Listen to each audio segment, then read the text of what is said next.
Boa tarde. Domingo 3 de setembro. E nós, a partir de 1º de setembro, entramos no novo ano eclesiástico, o que os teólogos e os sacerdotes conhecem como Archi dis Invicto, início dis Invicto. Nós não temos a mesma numeração dos anos que tem os leigos. A igreja tem diferente calendário e diferente início. Primeiro do ano não é o 1º de janeiro para nós eclesiásticos e para a igreja, para os fiéis, é 1º de setembro. Então, desejo para todos um ano eclesiástico muito bom, um ano eclesiástico com saúde espiritual e somática, e que Deus permite e o Espírito Santo desce, abre corações, coloca as verdades dele adentro das mentes das pessoas para que nós podemos ter uma igreja unida e não uma igreja das aparências. Então, hoje vamos dar a 5ª aula sobre o nosso tema, que é a ressurreição de Cristo, que é muito importante para a nossa fé. É as aves da nossa fé. Mas antes me ligaram alguns e falaram que não entenderam este cálculo de lexaritmos. Como funciona. Então, tem que dar uma breve explicação, porque eu falei que as sibilas, as sacerdotisas profetizas nos oráculos, que eram 10 na antiguidade, em várias épocas, em vários templos, elas profetizavam e, no final, relatava na profecia o que vai acontecer depois de 2.700 anos, 2.000 anos e demais. E elas, quando elas profetizavam, usavam o lexaritmo. O que significa lexaritmo? A palavra é simples, é síntese de 2 palavras. Lexis, que em grego significa palavra, e aritmos, que significa número. O alfabetário grego é também uma matemática. Substitui com um catálogo que tinham os gregos dos números, substitui os números. Então, quando eles falam 35, eles colocavam o gama e o epsilon. Então, é 35. Então, eu vou dar um breve catálogo para vocês estar por dentro quando eu vou falar uma profecia delas. Por exemplo, o alfa é 1, o B é 2, o gama é 3, o delta é 4, o epsilon é 5.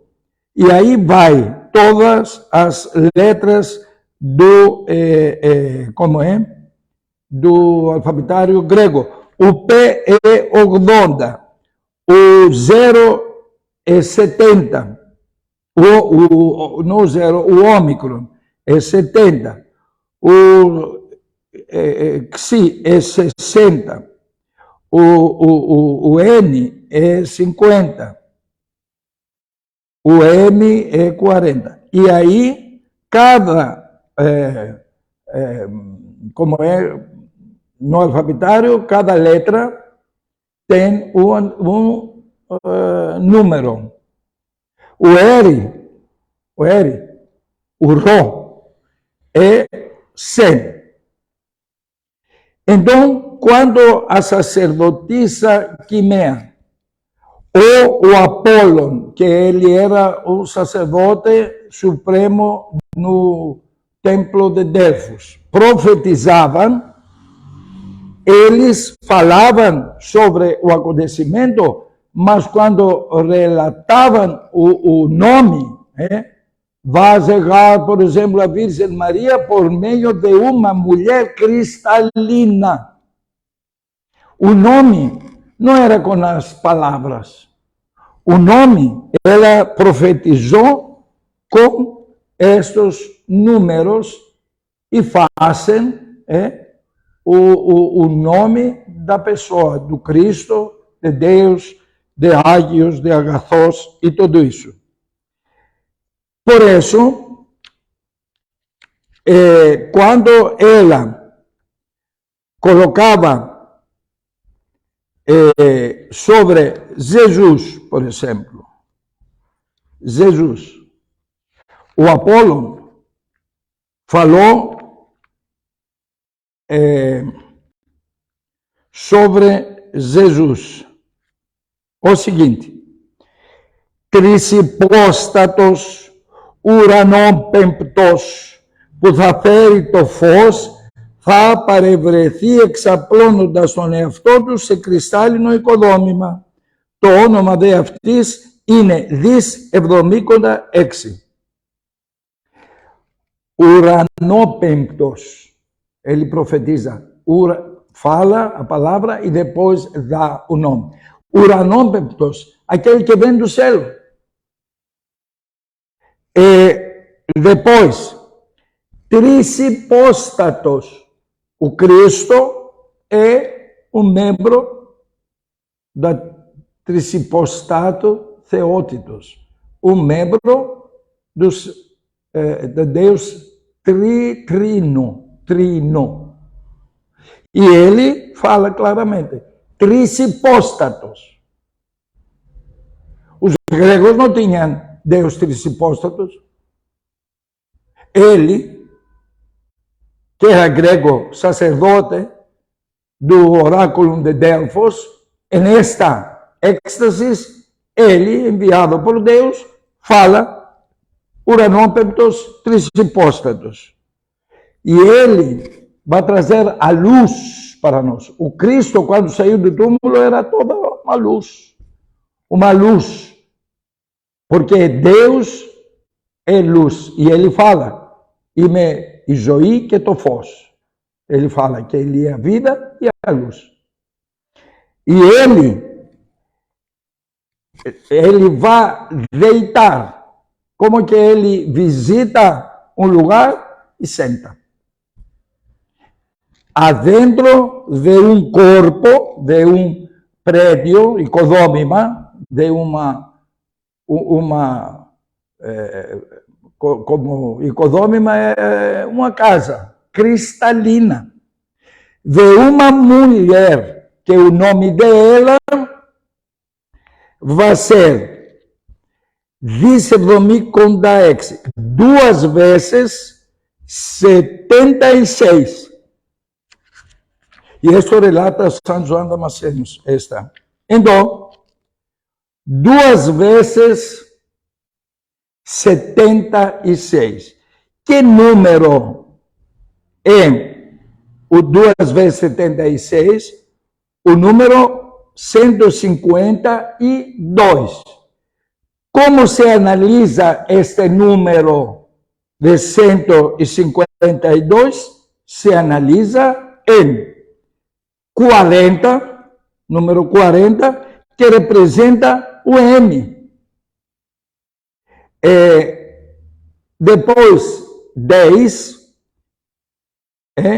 depois 1, o número 1, que representa o alfa, o A. O R, que representa o 100. E aí o o 10, e aí o 1, que representa o A. 10, que representa o J, e o A, que representa o 1. Então, todo esto, M, A, R, I, A, significa Maria. Não vou prolongar, porque aí temos muitos lexáticos e muitas sobre triádicos, sobre Cristo, Jesus, aí elas profetizam o nome de Jesus, e é o importante que tem que chamar a atenção, e o pensamento nosso, analisando apologeticamente, eles eram o quê? Gregos. Eles falavam o quê? A língua grega. Os nomes gregos são diferentes dos nomes dos judeus. A palavra Maria é uma palavra de etimologia de raiz judaica.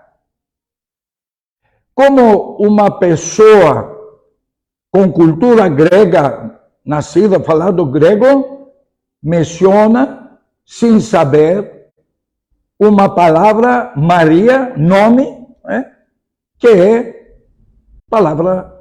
nome judaico. O significa poder. Tem várias explicações no judaico, no aramaico e tudo isso, então uma dessas é pura.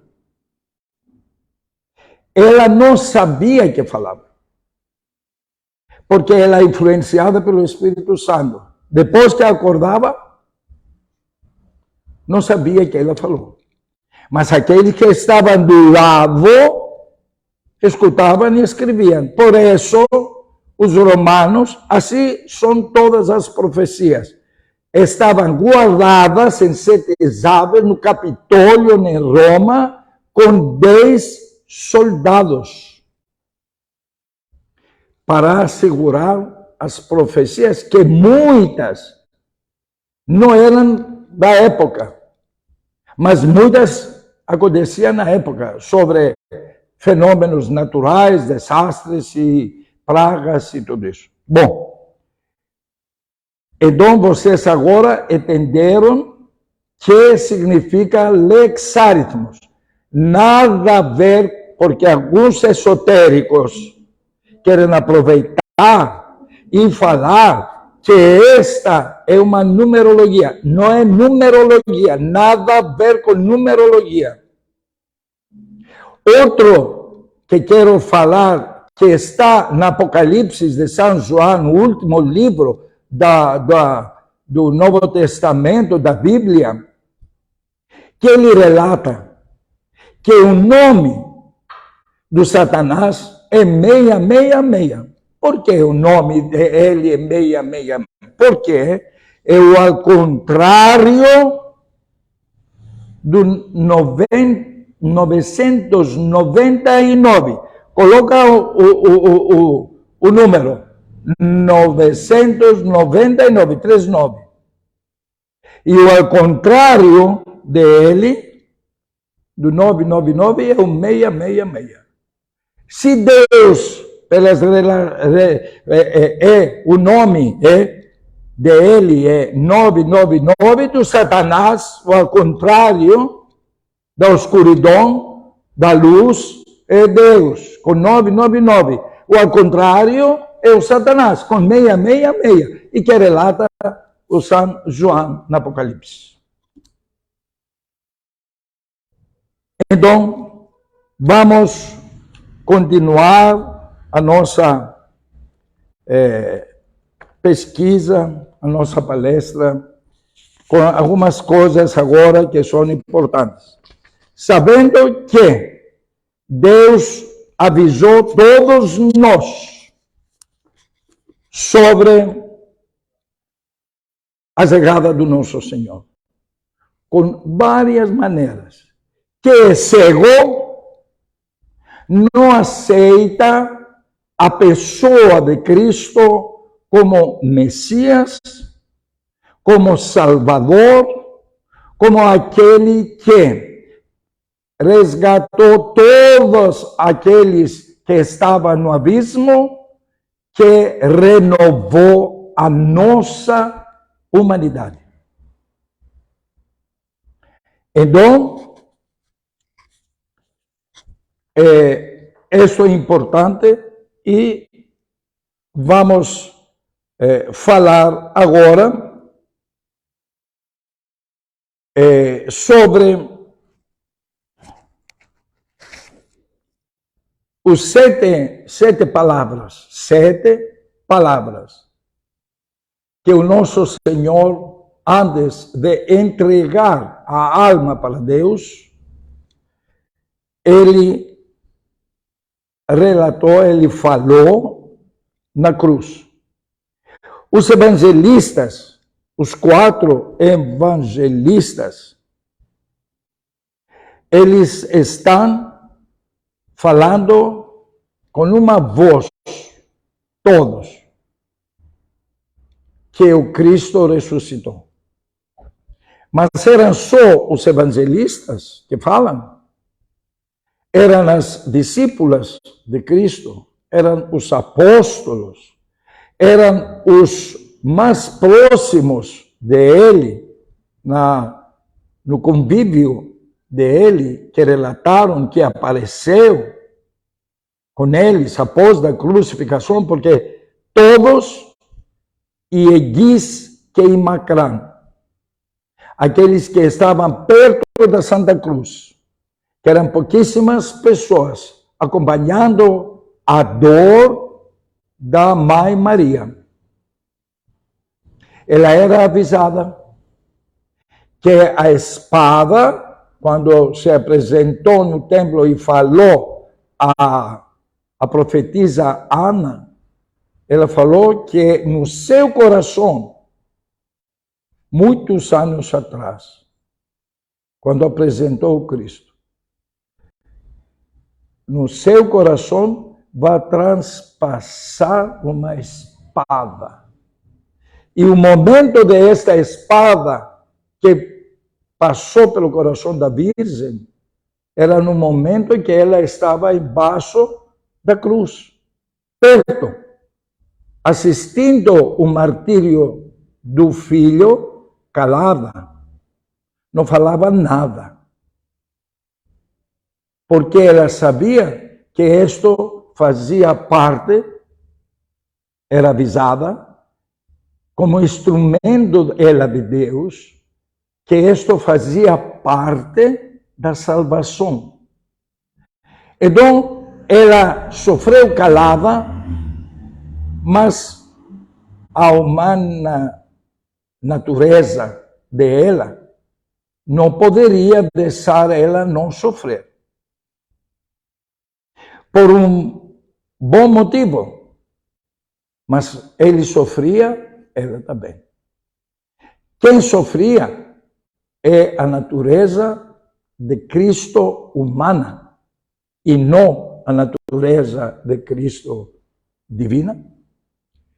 Mas vamos começar nós na belíssima cerimônia cada Páscoa de quinta-feira, onde a Santa Cruz, depois dos evangelhos, sai em procissão e nós cantamos os belíssimos cânticos, mais profundos cânticos, em nome da humanidade, em nome dos santos, em nome de estas belíssimas cerimônias que só a ortodoxia tem. Então, vamos escutar no Evangelho 8º, Lucas, capítulo 23, versículo 32 até 49, ele fala sobre o acontecimento. Ele fala só 2 palavras das 7 que ele divulgou, que ele falou na Santa Cruz. Imagina a pessoa crucificada, sangrando, porque ele era chicoteado antes. Eles bateram antes. Ele tinha feridas todo o corpo pelo chicote que arranhava sarques, arranhava o corpo dele. Então não era só a dor dos pregos, era a dor da coroa de espinho. Era as chicoteadas que ele levou. Eram as bufetadas que eles davam para ele. Nem os ladrões que se crucificaram do lado de cada um não tinham estas batidas. E ele beneficiou o Israel. E outros eram ladrões. Eles prejudicavam o povo do Israel. Mas eram melhor tratados. Então,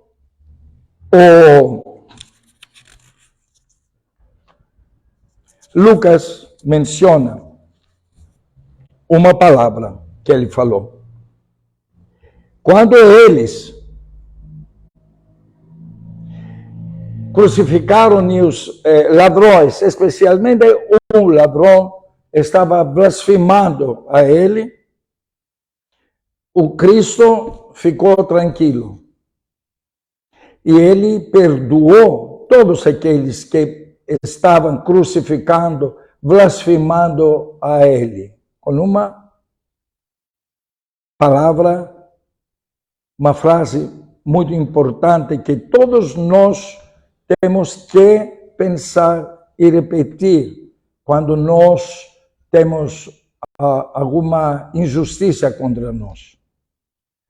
Pater, afes aftis, ugaridas itipius, Senhor, vessa eles.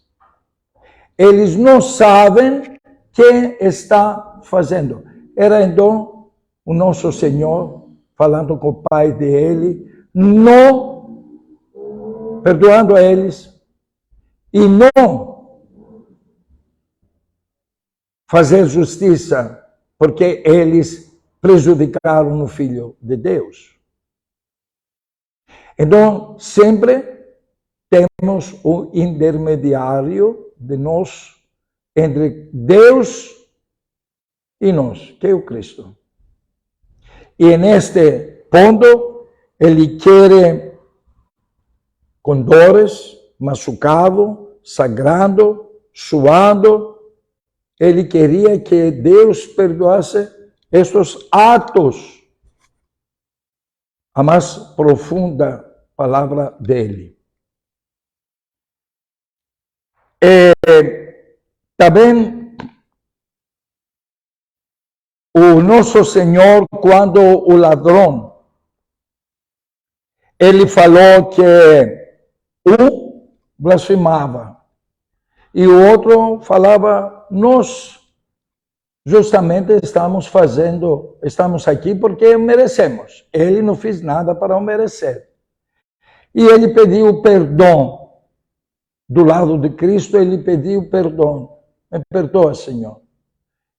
E o Cristo virou e falou, a partir de hoje, você vai estar comigo no paraíso. A segunda palavra. Então, esta é a misericórdia do nosso Senhor. Crucificado, machucado, sagrado, ele perdoa. Porque ele sabe que a maior virtude de qualquer era o exemplo para nós. A maior virtude é o perdão que nós pedimos para nós e para aqueles que nos machucam. E outra palavra. Quando a mãe e com a Maria do Clopá e o João estavam embaixo da Santa Cruz, o Cristo com carinho viu o sofrimento da Virgem e preocupado, ao contrário, aqueles que falam que são cristãos, que blasfemam, que desrespeitam a Virgem Maria. Que eles falam que são cristãos. Que cristianismo é este que eles praticam? Não é cristianismo? Eles não podem ser cristãos, aqueles que não respeitam e não encurvam-se perante a Virgem Maria. A Virgem Maria não é uma qualquer mulher, é aquela que Deus deitou no ventre dela, como dizem as Bíblias, profetizando. Eles comparam a Virgem como icodômima, como o templo, como uma casa. Então, ele preocupado falou: mulher, porque neste momento ele fala com autoridade. Mas, por outro lado, analisando esta palavra, yine, mulher, é para que ele pegue uma autoridade perante a mãe, para não ficar assim, ela muito emocionada. Não falou a palavra mãe. Em outras ocasiões, ele falava a palavra mãe, que é carinhosa. Mas nesse ponto, ele pegou a autoridade de Deus, a autoridade do Salvador. Ele era a própria vontade de Deus falando: mulher, para não ficar ela muito emocionada e muito machucada psiquicamente. Este agora é o seu filho, preocupado pela vida da Virgem Maria, pela mãe dele, preocupado como ela vai viver sem um protetor. O José não existia, não confiava em ninguém, mas confiava em João, porque ele era muito mais carinhoso que os demais.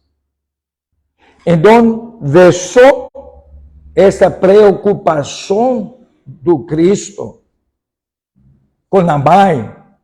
Temos que pensar, temos que fazer-nos pensar muito, porque a Virgem é a mãe de Cristo. Tem alguns evangélicos que não são estruturados, eles não têm a menor ideia, não analisam, não estudam, não sabem que o texto grego fala. E eles falam assim, com uma maneira blasfema contra a Virgem Maria, quando o Cristo, no sacrifício dele, lembra da Virgem. E está preocupado. Nós também temos que ser preocupados com a Virgem Maria e louvar a ela e elevar a ela no lugar onde ela fica. Embaixo de Deus, a primeira Santíssima é a Virgem Maria, que é a nossa mãe. Então, mostrou e entregou para o João, o teólogo, este carinhoso apóstolo e evangelista. E entregou para ele, para ela poder ser o amparo. Porque sabe que a partir do momento que ele não vai estar conosco, ela vai passar necessidades. E ele entregou para ter o João como o apoio, como a árvore, a pequena árvore que sube, que está subindo, precisa um bastão, um pau para seja apoiá-la, para que os ventos não podem derrubar. E virou pelo João, com a mesma autoridade que falou pela Virgem, autoridade de Deus. Falou para ele. E do imitis. Aqui não falou, João, meu filho, meu discípulo amado, meu querido, nada disso. Nada de mel, nada de novela. Ele falou com toda a autoridade. E do imitis. Aqui é sua mãe. Isto relata o próprio São João, evangelista. Que mais sincera testemunha podemos ter? Ele está testemunhando do evangelho dele, porque ele viveu este momento sagrado. Outra palavra que o nosso Senhor falou: tenho sede, dipsó. Neste ponto, quem tem necessidade? A humana natureza. É lógico. De tantos chicoteado que ele era, de tanto sangue, de tanto suor, de tanto martírio, tantas dores. Era lógico falar a palavra dipsó. Só que pelas leis e pela natureza, quando uma pessoa está nesta situação, se ele toma muita água, ele pode ter um edema pulmonar e pode falecer. Para eles, não por caridade os soldados, eles não davam água. Eles davam uma mistura de vinagre com roli, não sei, com bilis, que era um remédio para minimizar as dores. Por isso, o nosso Senhor não tomou na primeira. Porque ele não queria diminuir as dores que nós provocamos para ele. Na crucificação dele, ele sentia as dores nossas, dos nossos pecados. Então, quando ele estava nesta situação, sim, como ser humano, queria um alívio, que sentia sede, dipsó. Mas eles não davam, porque eles davam esta mistura, que era um remédio para aliviar as dores. E ele, para sentir toda, se ele aliviava, fugia da dor, não tinha completa salvação. Porque ele queria sentir as dores da humanidade em totalidade. Se ele fugia algumas dores, não tinha completa salvação. Então, ele não tomou. Ainda ele não estava pronto para entregar a alma. Ainda faltavam algumas horas. Apo horas sectis, eos horas enatis. A hora 6 até a 9h, que mais ou menos 9h é 3 horas da tarde para nós. Na época eram diferentes a conta das horas. Eram filaqués. Seguinte, os pastores que seguravam os rebanhos, que trocavam, aí eram cada 4 horas, 1 hora. Então, a partir da 6ª hora, filaqui, até a 9ª, o mundo escureceu. Do nada. Luz, pleno, sol, escureceu. E começaram tremores, sismos. E neste período, 6 até a 9ª hora, ele estava na cruz, na agonia. Ele estava agonizando. Para quê? Para você, para mim. Estava agonizando para se salvar. Estava agonizando para você ter uma vida após da sua morte luminosa,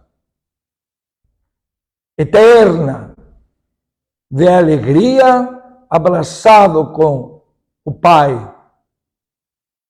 E todos aqueles que realmente estão no céu, na vacilia de Deus, porque eu separei a vacilia do paraíso, como é os santos. Com que maneira eles estão realizando milagres? Porque estão na vacilia, eles já estão desfrutando, tanto que a crise não está terminando, estão desfrutando a alegria da presença de Deus.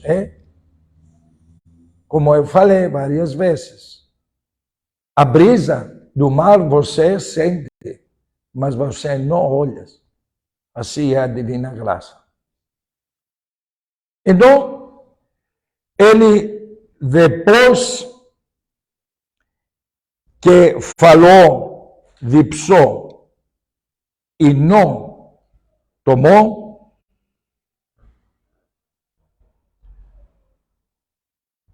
do início, depois, quando ele estava pronto, na 9ª hora para partir, que quando já tinha todas as coisas colocadas no certo lugar, a mãe com o filho, o ladrão no paraíso, perdoou aqueles que crucificaram nele.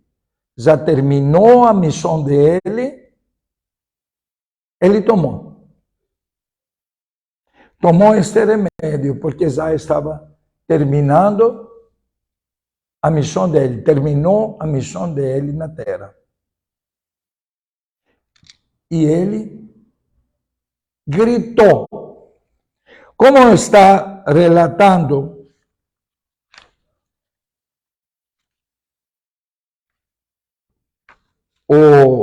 o Mateus, antes,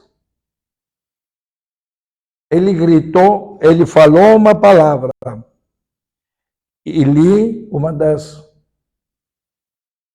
6ª palavra. Ili, lima sabachthani. Ou seja, meu Deus, por que me abandonaste?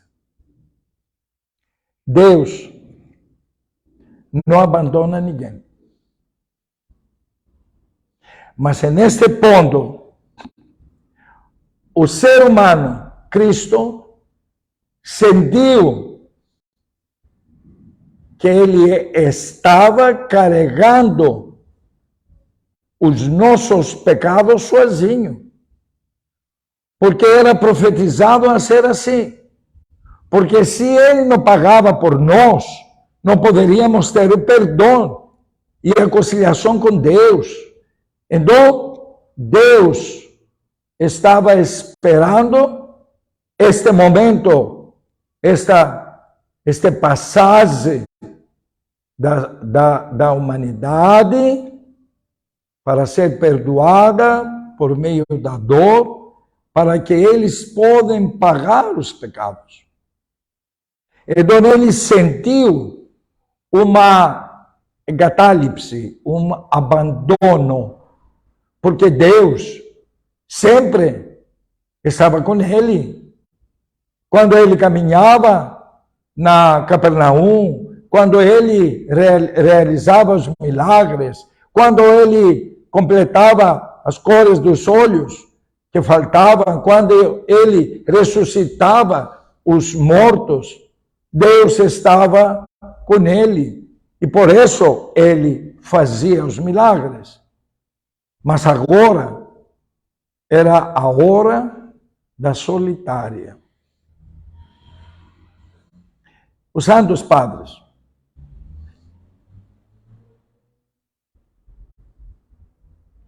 várias vezes falam uma palavra que eu não sabia o significado, que aprendi em Monte Athos com um dos grandes monges. Aprendi que Deus faz feoengatalipse. Abandona Deus várias vezes a nós, mas não abandona. Ele está um pouco afastado, como o menino, a pequena criança, está com o pai para segurando a mão dele e ele ensina os primeiros passos, como ele vai caminhar. E em um momento para ele poder andar, ele deixa a mão segurando a criança e a criança balança. É um momento que estes santos padres, santos monges, eles falam que é uma feoengatalipsis, que Deus, egatalipsis, abandono, feos, Deus. Então, esta situação que nós pensamos que somos abandonados. Mas não. Deus está do nosso lado e ensina a nós a andar sozinhos, confiando em nós mesmos, porque se a sua fé não é completa, você não pode completar a sua missão na Terra. Então, ele quer você mais forte. Sempre está do nosso lado, apoiando. Se nós somos prontos para cair, ele nos resgata. E neste ponto, o nosso Cristo já terminou a missão, que foi na Terra por uma missão, que a missão dele era salvar o mundo. E a missão dele era ser crucificado e pagar por nós na cruz. E a última palavra que ele falou, nos seus mãos, entrego a minha alma. A alma do nosso Senhor tinha que estar novamente no lugar por onde ele saiu. No lugar de Arquis, do início. Então, ele falou, teteleste. Terminou. Acabou.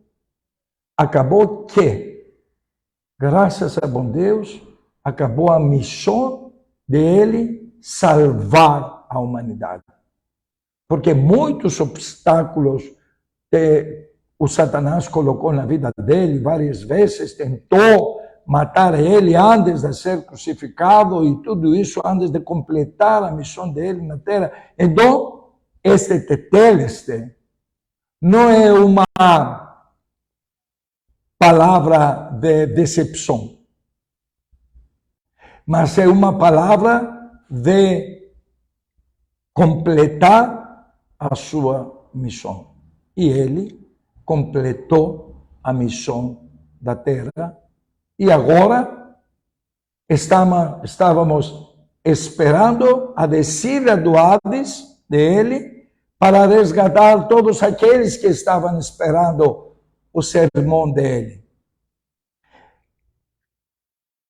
Estas palavras do nosso Senhor e todas as profecias dos santos profetas, por que não, das santas civilas? Porque elas também interpretaram, sem querer, a voz e a vontade de Deus. Por isso, elas estão nas tipografias a frescos da Capela Sixtina, nos exonárticas dos mosteiros de Monte Athos e tudo isso. Então, esta era a grande pessoa que nos visitou, que graças a bom Deus estamos nesta era, da era de Cristo, não antes de Cristo, mas depois de Cristo. Esta análise muito pequena, pelo sentimento, pelo martírio, por tudo isso, não existem palavras que podem desenhar o que ele passou. Mas temos um fenômeno a partir do momento que ele entregou a alma para Deus. A partir de lá, temos um grande fenômeno que não poderia ser diferente. O catapetasma do não existe. Que significa? Eles tinham no templo, para separar onde estavam as testemunhas de Deus,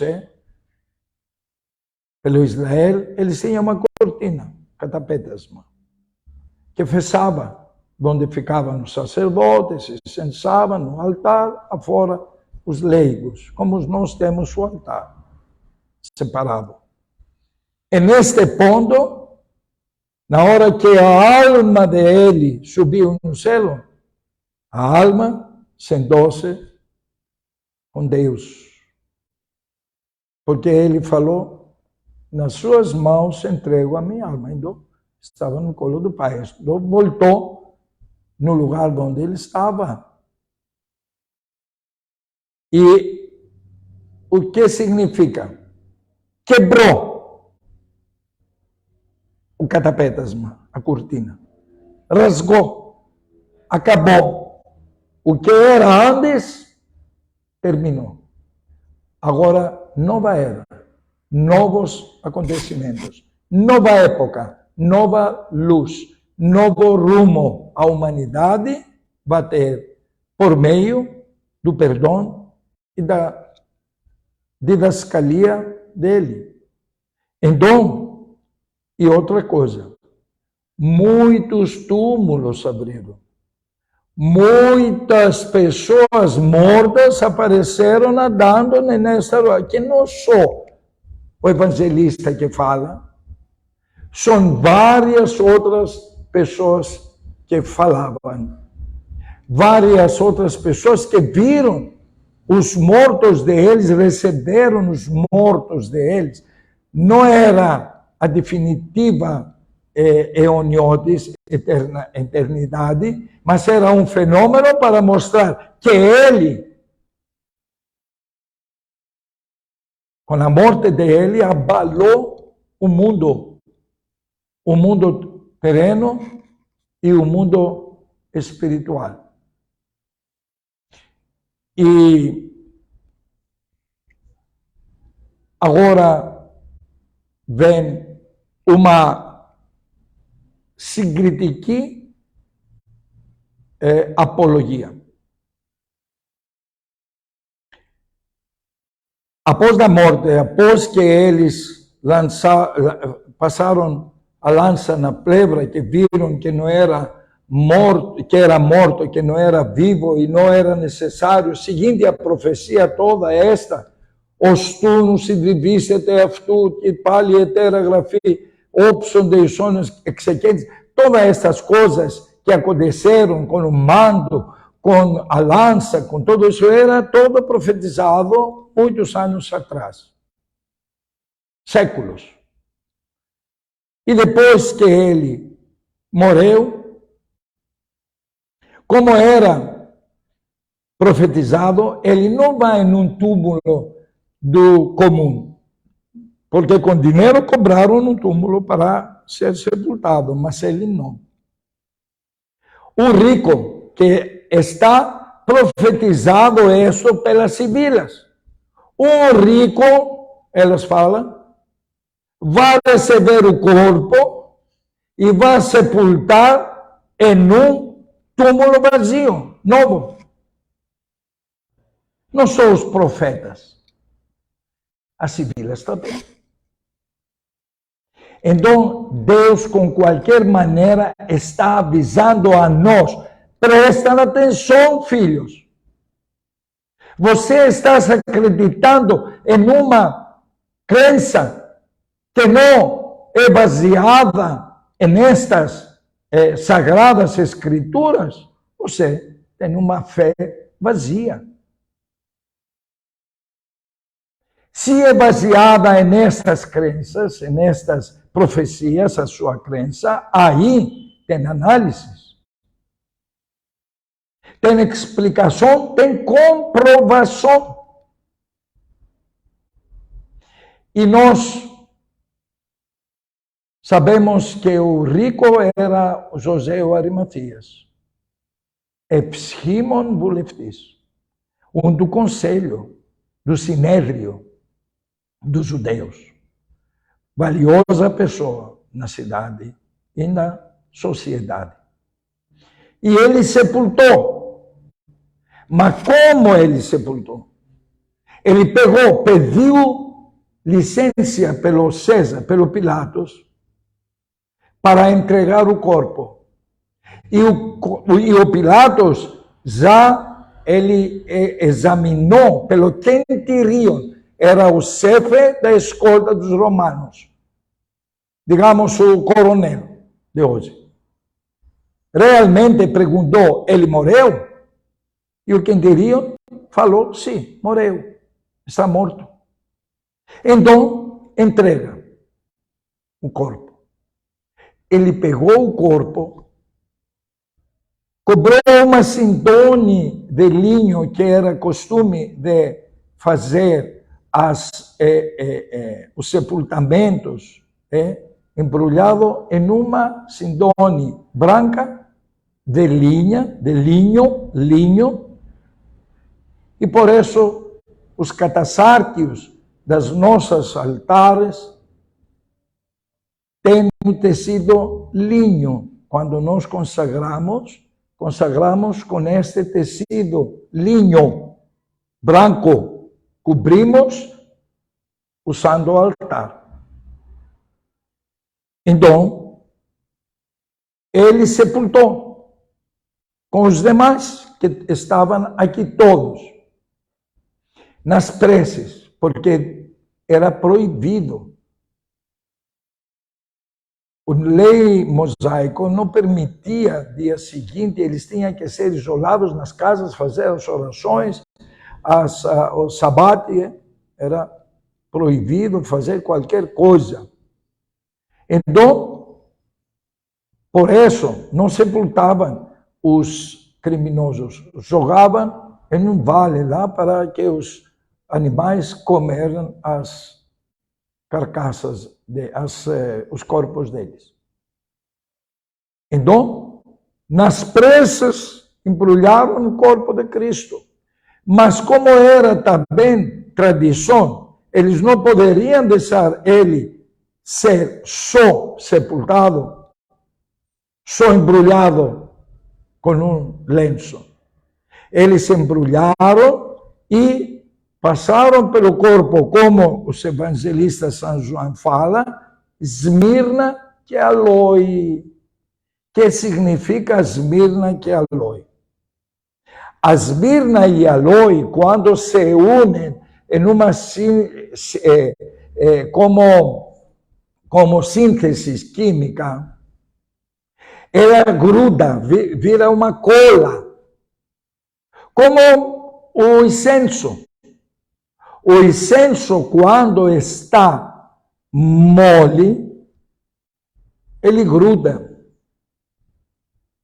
E o corpo com o linho embrulhado vira o quê?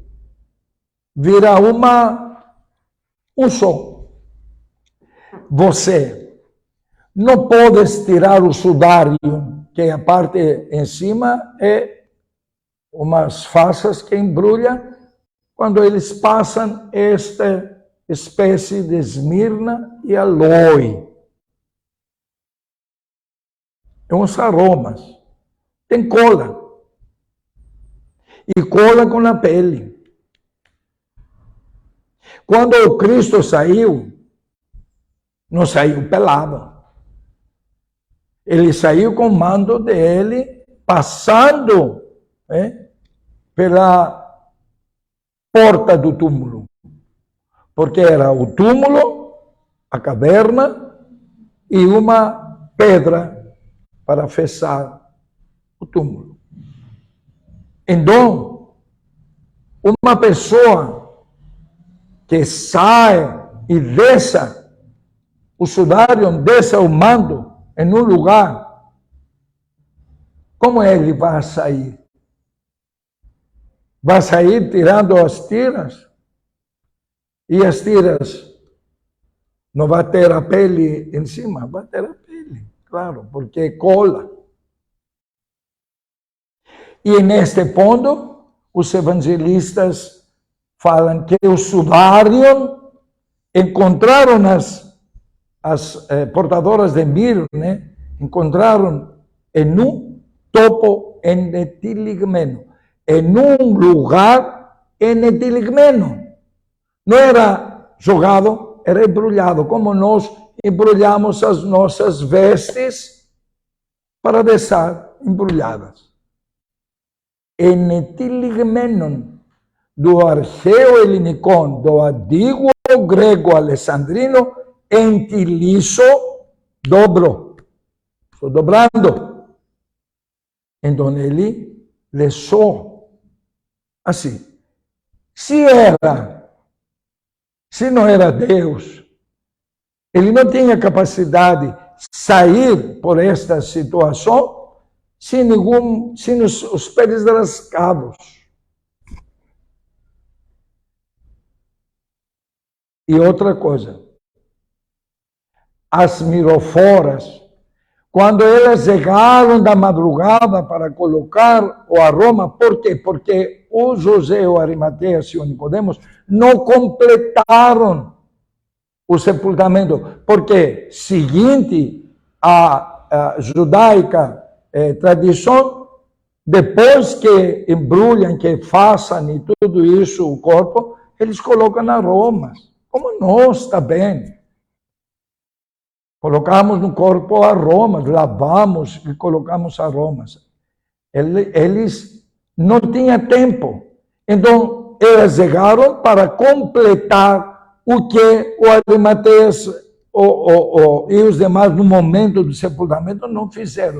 A preocupação delas era quem vai tirar a pedra que fechava o túmulo, porque o túmulo estava o Tafos estava dentro de uma caverna, que no Táfio era vazio, não tinha terra dentro, não tinha nada, era vazio, como a maioria dos sepultamentos nós fazemos agora.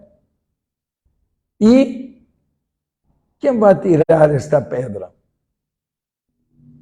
O Cristo não zamou a elas e não tirou ele a pedra. Eles apenas verificaram que a pedra era retirada. Quem retirou? Aqueles que guardavam os romanos, eles falaram, não, vamos abrir a pedra para que ele saia. Não tem lógica, não tem nenhum fundamento. Eles, com medo, se entregaram e receberam dinheiro para falar que os discípulos roubaram o corpo. Que tal? Os discípulos, com medo, escondidos no alto lugar, nem eles falavam entre eles por medo, eles falavam que vamos roubar, vamos subornar os romanos. Estas coisas, essas blasfêmias, temos esses pensamentos de crianças, temos que deixar para lá, porque a verdade é única. O Cristo ressuscitou dos mortos e deixou este claro, e este claro momento os soldados viram e as miroforas viram, porque os anúncios dos santos avisaram: por que vocês estão procurando o vivo entre os mortos? Não tem sentido. E elas encorajaram os demais discípulos, e aí o Pedro, que era o grandão, que era o corajoso, que tirou a espada na Getsêmani e tudo isso, ele agora corre com João para ver o que as miroforas falaram. E neste ponto, depois eu vou falar sobre um fenômeno que acontece cada ano na Santo Sepulcro em Jerusalém.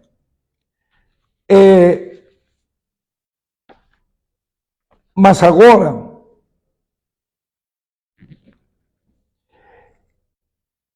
eu quero lembrar uma palestra que fiz em um encontro nosso com os clérigos sobre a ressurreição, algumas meus pensamentos.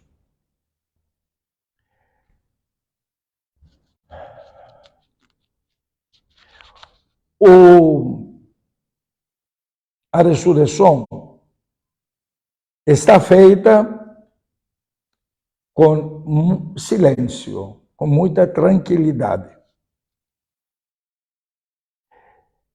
Por quê? Porque não é conteúdo de conhecimento. Os santos padres estão ensinando a nós que a morte do nosso Senhor Jesus Cristo não era imaginação, era real. Mas esta morte foi vencida porque Cristo, a pessoa que matou a morte, era Deus. Então, esta não é uma ficção, mas uma realidade. Mas nesta situação da ressurreição de Cristo, a morte não tem sido, não abalou a divina natureza e a divina vontade.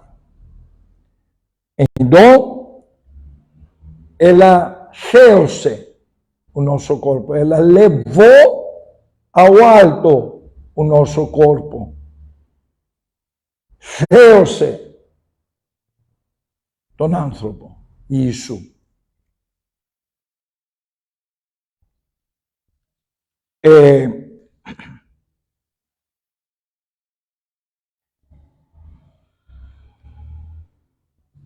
A vida, a fonte da vida, fez que a morte desapareceu.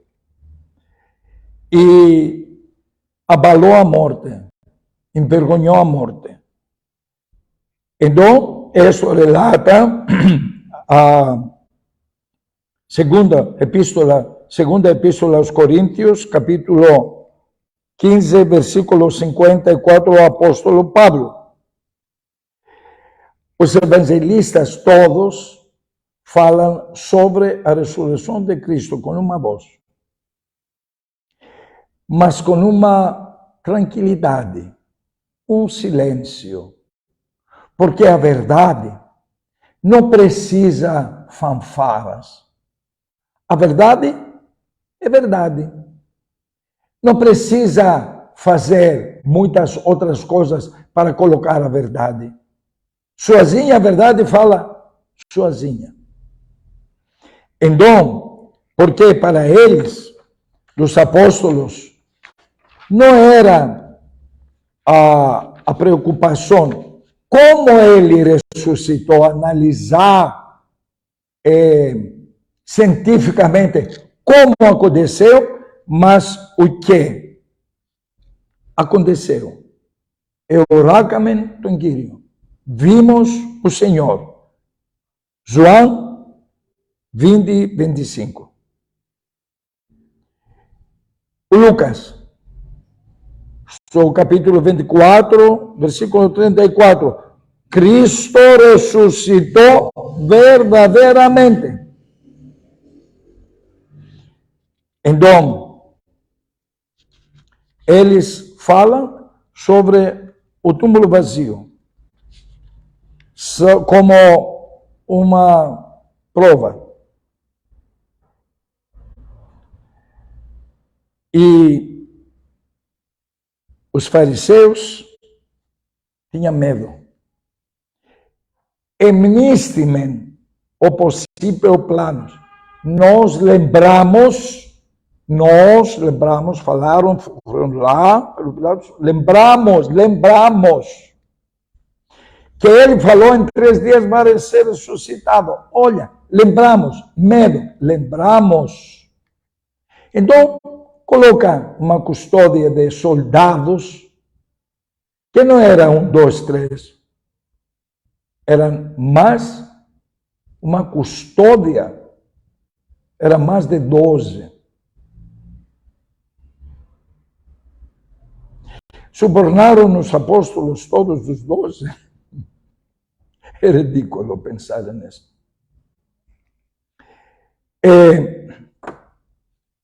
E o Cristo não foi ressuscitado egoisticamente por ele mesmo. Já eu saiu da morte. Não. Ele saiu, avisou, apareceu, primeiramente nas discípulas, depois aos apóstolos. Ele passa pelas portas, ele passa pelas paredes, ele fala pela Maria, mesmo apto, não me tocas, porque ele quer mostrar que ele é a luminosa alma, outra diástasis.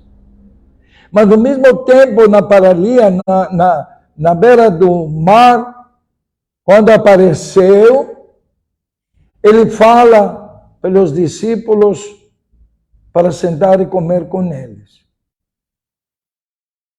Estas são as novas virtudes do corpo luminoso de Cristo, que se Deus quiser, após a nossa morte, todos nós vamos ter, não as virtudes de Deus, mas as virtudes de Cristo como feomeno, como luminoso.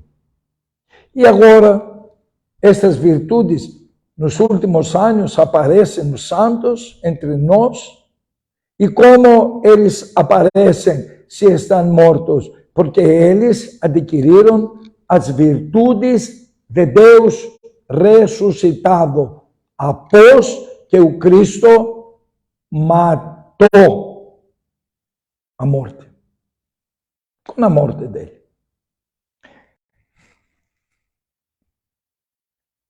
Ele mostra as sagas para que nós podemos acreditar quando nós não acreditamos. Ele deixa você tocar, palpitar a ele que você não acredita. Ele deixa palpitar a ele, pegar a ele, analisar. E recebes a certeza que o Cristo Deus, nosso Salvador, é o único. Nós não somos salvos pelas boas obras. Nós não somos salvos porque somos boas pessoas e não matamos, e não roubamos, e não fazemos mal. Somos salvos porque Ele abriu o caminho, porque Ele nos salvou. Ele nos colocou nesta situação privilegiada.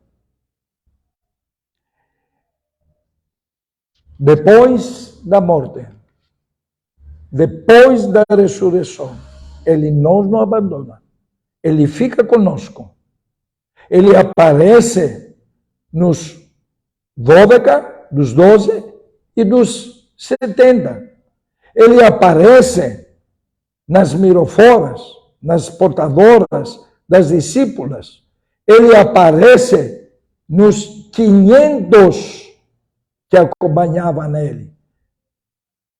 Imagina uma igreja lotada com 500 pessoas e ele está, após da morte, após da crucificação, após da ressurreição, ficando e falando. Por que ele ficou 40 dias? Para fortalecer a fé, a coragem, e para nós podermos divulgar o Cristo ressuscitado.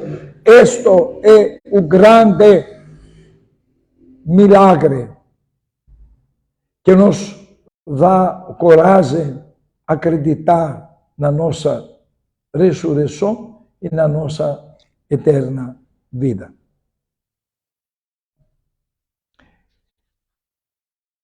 Ele promete que depois deste período vai chegar o Espírito Santo, o mesmo Deus que criou o mundo, o mesmo Deus que encorajou a ele, o mesmo Deus que perdoou a nós. Para quê? Para o Espírito Santo, a terceira pessoa da Santíssima Trindade, nos guia. Porque a maioria das pessoas, a maioria dos sacerdotes, patriarcas, entre aspas, e grandes episcopos, eles divulgam o egoísmo deles. Eles não divulgam o Cristo. Eles divulgam, servem as vontades deles e não a vontade de Deus. Você e eu temos que ver adentro de nós, temos que analisar passo a passo, vírgula por vírgula, frase por frase, o que Ele quer de nós. E deixar todas as coisas inúteis do lado e seguir e divulgar com uma força interior que sai pela fé tua, divulgar a nova era. Divulgar o Cristo não só no martírio, mas o Cristo na ressurreição. Ele nos permite palpitar. Ele nos permite ver este fenômeno e analisar. Porque ele sabe que somos frágeis, que não acreditamos em coisas que nós não vemos. Mas o Cristo, para ser visto, tem que você deixar o seu egoísmo, o seu quero, para você poder enxergar o Cristo da ressurreição. É o nosso objetivo.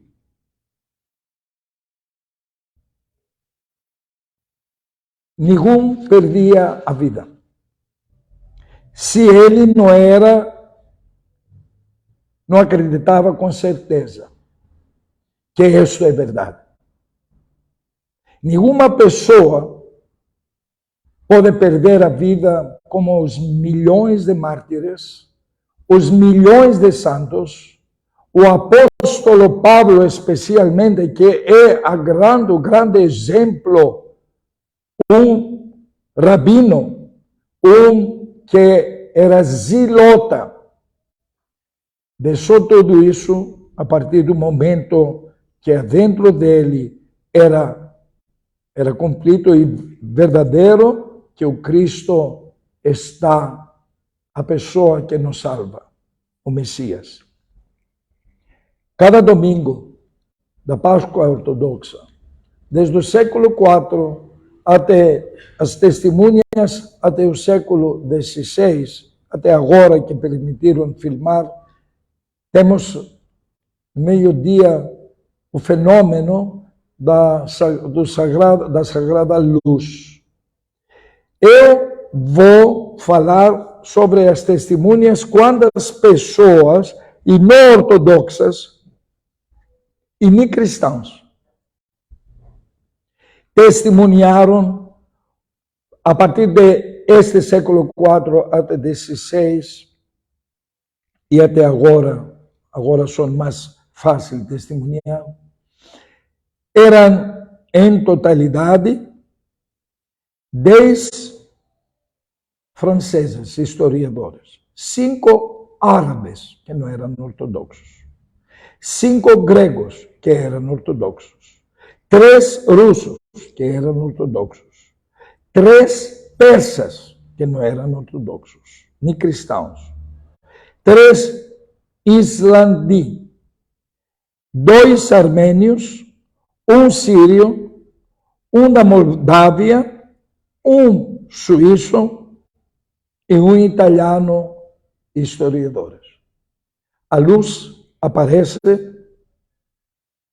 que não queima por alguns minutos e sai pelo túmulo do nosso Senhor Jesus Cristo, e tem vários episódios e vários historiadores. Aí temos que falar os códigos, em que livros estão. Alguns estão no Vaticano, outros estão no Monte Sinaí, outros estão nas bibliotecas na Inglaterra, e tudo isso, estes relatos sobre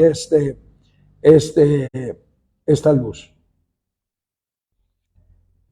Só vou relatar 5 coisas deste Santa Luz, que sai no dia da ressurreição, que nós comemoramos na ressurreição ortodoxa de Cristo no Santo Sepulcro. Eles relatam todos, mais de 70 pessoas. Uma luz desce do alto, primeiro. Uma luz lota o vazio e escuro sepulcro. Uma candila acende sozinha. As lamparinas dos fiéis em vários lugares pegam fogo sozinhos. A luz, esta chama, tem uma cor branco-azul. E nos primeiros minutos, eles falam, alguns falam 2, 3 minutos, ela não queima, porque é celestial. É a luz de Cristo. Várias pessoas são curadas na hora que a luz aparece. E tem muitos episódios para relatar que o momento não dá para nós falarmos todos estes relatos. Ninguém poderia acompanhar um pobre, descalço, que desde o início que chegou na terra não tinha lugar para deitar.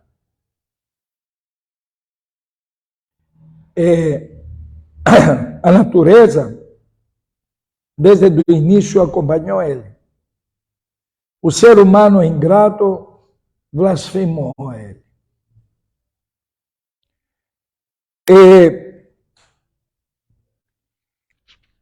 Aquele que transforma os simples analfabetos pescadores em teólogos e filósofos. Aqueles que derrubam a egoísta filosofia grega. Não é por acaso. Para fazer isto, você tem que ter a divina graça e a força divina. Senão, não pode acontecer. Isto não é uma ilusão. Mas para você aceitar a ressurreição de Cristo, para ver a luz de Cristo, para ver a humanidade como foi beneficiada a partir do momento que ele chegou e beneficiou a terra, você tem que abaixar a cabeça. Você tem que ser humilde. Você tem que ser arrependido. Você tem que aceitar e deixar a luz da ressurreição. O silêncio na natureza. Os atos e os fatos que aconteceram lotar a sua pessoa. Aí, você, com outros olhos, com verdadeiros olhos, você vai ver o Cristo ressuscitado. Cristo, então, ressuscitou, verdadeiramente ressuscitou. Que Deus abençoe.